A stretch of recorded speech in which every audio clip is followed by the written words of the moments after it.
बोलिए विष्णु भगवान की जय। सभी दर्शकों को नमस्कार। आप सभी को पापांकुशा एकादशी की ढेरों शुभकामनाएं। आज इस वीडियो में हम बात करेंगे पापांकुशा एकादशी का व्रत पारण आप कब करें। एकादशी का एक अचूक उपाय जो आपको इस दिन करना चाहिए, पारण के दिन करें या एकादशी के दिन करें, कैसे करें, क्या विधि होनी चाहिए, क्या नियम होने चाहिए, शुभ मुहूर्त क्या रहेगा। पारण क्योंकि एकादशी का व्रत 2 दिन किया जा रहा है।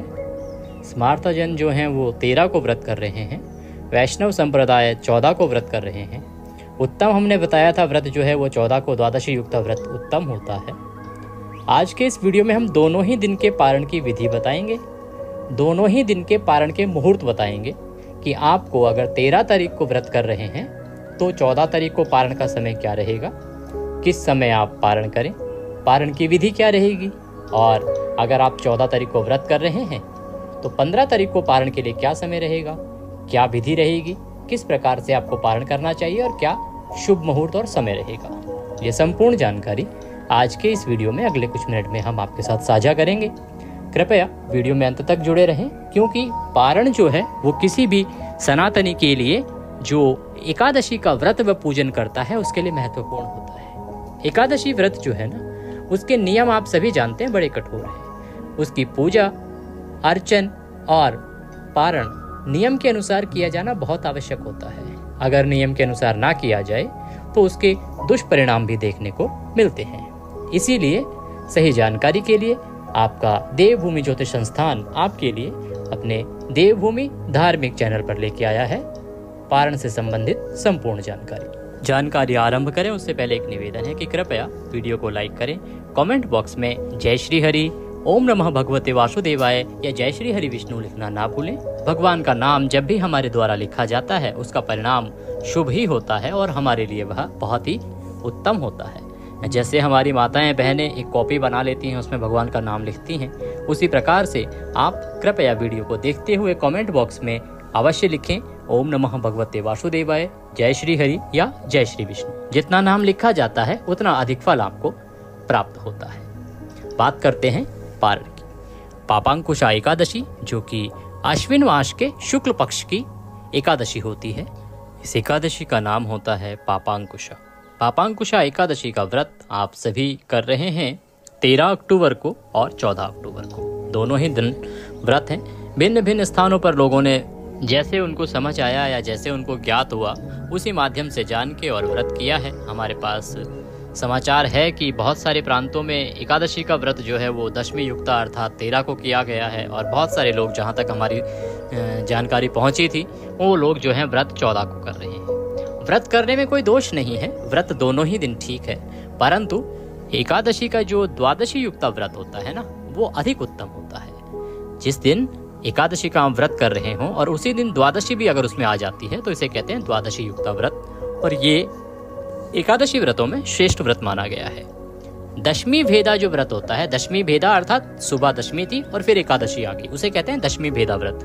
दशमी भेदा जो व्रत होता है उसको उत्तम नहीं माना जाता है। इसीलिए हमारी सलाह थी कि आप जो भी व्रत करें एकादशी का, वो सभी व्रत करें 14 तारीख को, 14 अक्टूबर को। तो आपने 13 को व्रत किया है तो पारण 14 को कैसे करेंगे और क्या समय रहेगा, और 14 को अगर व्रत कर रहे हैं तो 15 को पारण कैसे करेंगे और व्रत का क्या नियम रहेगा। आप सुबह कथा आदि करके भगवान को भोग लगा के सात्विकता के साथ, शालीनता के साथ अपना दिन व्यतीत करेंगे। सायंकाल को आप हो सके तो भगवान का कीर्तन करेंगे, जागरण करेंगे, पृथ्वी पर शयन करेंगे। अगले दिन आपको सुबह सूर्योदय से पहले उठना होगा। पारण के दिन चाहे आप 14 को पारण कर रहे हैं ना तो भी, और अगर आप 15 को पारण कर रहे हैं 14 को व्रत करके तो भी, आपको सूर्योदय से पहले उठना चाहिए। उठ के स्नान आदि करके सर्वप्रथम भगवान भास्कर को जल देंगे। भगवान भास्कर को जल देने के बाद आपका जो पूजा स्थल है ना, जहाँ पूजा करते हैं, जहाँ आपने पूजा की होगी एकादशी की, उस पूजा स्थल पे बैठ जाइए आसन लगा के और उसकी साफ सफाई कीजिए। उसके बाद आप एक लोटे में जल लीजिए, जल में थोड़ा सा गंगा जल मिला लीजिए। उसके बाद भगवान को आप सर्वप्रथम स्नान कराएंगे। स्नान कैसे कराते हैं, भगवान को छींटे दीजिए और उसके बाद साफ वस्त्र से भगवान को पोंछ दीजिए। अगर आपने गणेश जी को भी साथ में स्थापित किया है तो इसी प्रकार से गणेश जी को स्नान कराइए। पोंछ दीजिए साफ वस्त्र से। इसको शीतल स्वापी कहते हैं, जो वस्त्र होता है मंदिर में हम रखते हैं भगवान के साथ। पोंछने के बाद भगवान को तिलक लगाइए, फूलों की माला पहनाइए, पुष्प अर्पित कीजिए। घी का दिया अगर आपने 24 घंटे के हिसाब से जलाया था अखंड 2 दिन के लिए तो उत्तम है। अगर नहीं जलाया था तो घी का दिया जलाइए, जोत जगाइए और धूप दिखाइए। वस्त्र के रूप में कलावा धागा भगवान को अर्पित कीजिए, भगवान को नमस्कार कीजिए। अब आप भगवान को भोग लगाएंगे। पारण वाले दिन आपको भगवान को पीले चावल का भोग लगाना चाहिए। वैसे तो देखिए कहा जाता है कि एकादशी को चावल वर्जित होता है, परंतु द्वादशी को जब हम पारण करते हैं ना तो उस दिन जो चावल होते हैं उनका विशेष महत्व होता है। पीले चावल का भगवान को भोग लगाया जाता है। इसके अलावा आप फल का भोग भी लगा सकते हैं या उपलब्धता के अनुसार पूड़ी, हलवा आदि का भी भोग भगवान को लगा सकते हैं। पीले चावल का लगाते हैं तो उत्तम रहेगा। इस दिन आपको भगवान को एक पान का बीड़ा अर्पित करना चाहिए। बीड़ा कैसे? एक पान का पत्ता लें, 2 लौंग उसमें रखें, 2 इलायची उसमें रखें, 1 सुपारी उसमें रखें। उसको लौंग से बीड़ा बना के बंद कर दें। ओम नमः भगवते वासुदेवाय मंत्र का 5 बार जाप करें और ये भगवान श्री हरि को अर्पित कर दें। इसको अर्पित करते समय जो भी आपकी कामना है ना उसको भगवान के सामने बोलिए। जो आप कामना बोलेंगे, जो कामना आप सिद्ध करना चाहते हैं, उस कामना को भगवान के सामने रखिए। अवश्य ही ईश्वर आपकी उस कामना को शीघ्रता से पूर्ण करेंगे। ये इस पान के बीड़े का अचूक उपाय है जो आपको इस पापांकुशा एकादशी पर करना ही चाहिए। भोग की जब थाली लगाएंगे तो उसमें तुलसी का पत्ता अवश्य रखें। तुलसी का पत्ता अर्थात तुलसी दल अवश्य रखें। और तुलसी दल जो है वो हमेशा भगवान के सामने थाली रखने के बाद ही उसमें रखना चाहिए।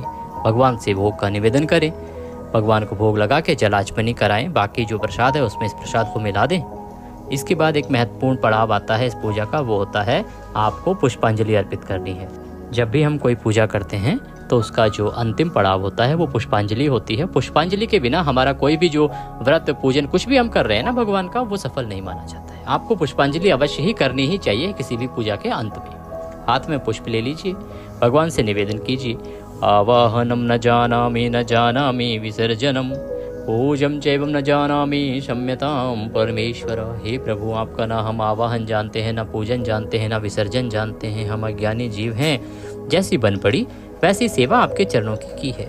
इसमें जाने अनजाने में हमसे कोई गलती, कोई त्रुटि, कोई भूल हमसे हुई हो तो उसे क्षमा करें, क्योंकि आप दया सिंधु हैं और हम आपके दर के भिखारी हैं। हे प्रभु, हम अज्ञानी जीव हैं, हमें कुछ भी नहीं आता है और हमारे पास अब जाते हुए आपको अर्पित करने के लिए भी कुछ नहीं है। तन मन धन सब कुछ आप ही का है, हम पहले ही कह चुके हैं। हमारे पास क्या है? मालती मलका जाति सतपत्रादि संयुक्तम पुष्पांजलि मया दत्ताम ग्रहणाम परमेश्वर। ये पत्र पुष्प की भेंट है, इसे आप स्वीकार करें और दया का आशीर्वाद प्रदान करें और वह पुष्प भगवान के चरणों में अर्पित कर दीजिए। अर्पित करने के बाद भगवान को नमस्कार कीजिए। ये आपका पूजन आज का समाप्त हुआ। अब आपको किसी ब्राह्मण को भोजन कराना चाहिए। ब्राह्मण को भोजन करा के दान दक्षिणा आदि देके उसको विदा करें। उसके बाद व्रत का पारण करें। ब्राह्मण अगर उपलब्ध नहीं है, भोजन नहीं करा सकते हैं, तो कोई दूध का पैकेट, केले आदि ले लें या बिस्किट आदि ले लें, उस पर दक्षिणा रख के और वह किसी ब्राह्मण को दान दीजिए या मंदिर में दान दे आइए। दान हमेशा योग्य ब्राह्मण को ही दिया जाना चाहिए, तभी वह दान फलीभूत होता है और तभी उसका पुण्य आपको मिलता है। कि आप वो जो दान है, जो योग्य ब्राह्मण होता है, कर्मकांडी ब्राह्मण है, जो कर्म करता है इस चीज़ का, उसी को आपको देना चाहिए। ज्ञानी ब्राह्मण को ही दिया जाना चाहिए। जिसके पास कुछ आपको देने के लिए है ही नहीं, उसको आप दान दे के क्या लेंगे? देखिए, जब आप किसी ब्राह्मण को दान देते हैं ना तो उसके द्वारा किया गया पुण्य फल आपको मिलता है। पर अगर आप किसी ऐसे व्यक्ति को दान दे रहे हैं जिसने कभी कोई पुण्य काम किया ही नहीं है, तो आपको आशीर्वाद स्वरूप कुछ मिलेगा नहीं। इसीलिए कहा जाता है कि दान हमेशा योग्य ब्राह्मण को देना चाहिए, जो कि अपने कर्मकांड करता है, भगवान की पूजा करता है, भगवान का अर्चन करता है, जिससे कि आपको फल प्राप्त हो। अगर आपके पास ऐसा कोई उपलब्ध ना हो तो आप हमारे नंबर्स पर भेज सकते हैं। हमारे नंबर पर भी आपका दान स्वीकार किया जाता है। हमारे पेटीएम, यूपीआई किसी भी माध्यम से आप दान दक्षिणा आदि ब्राह्मण के निमित्त जो भी आप देना चाहते हैं वो भेज सकते हैं। और उसके बाद आपको व्रत का पारण करना चाहिए। पारण के लिए आप बैठ जाएं। पारण करते समय आपको बोलना है ओम नमः भगवते वासुदेवाय, ये मंत्र है। इसको आप 5 बार जपिए और उसके बाद व्रत का पारण कीजिए। बात आती है कि पारण करना कब है। देखिए, पारण के कुछ बेसिक मूल्य होते हैं, मूल सिद्धांत होते हैं। वो क्या है? पारण हमेशा द्वादशी तिथि में किया जाता है, पहला एक।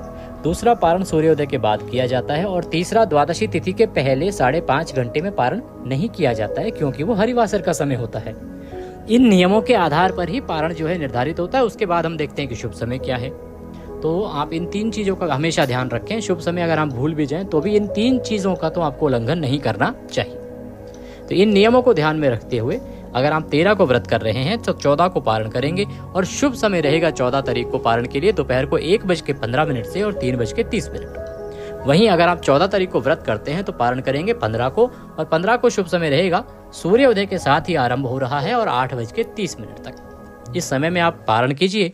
भगवान श्री हरि अवश्य ही आपकी कामनाएं पूरी करेंगे। कृपया वीडियो को लाइक अवश्य करें और चैनल पर नए हैं, सही जानकारी प्राप्त करते रहना चाहते हैं तो अभी सब्सक्राइब करें देवभूमि ज्योतिष संस्थान का चैनल देवभूमि धार्मिक।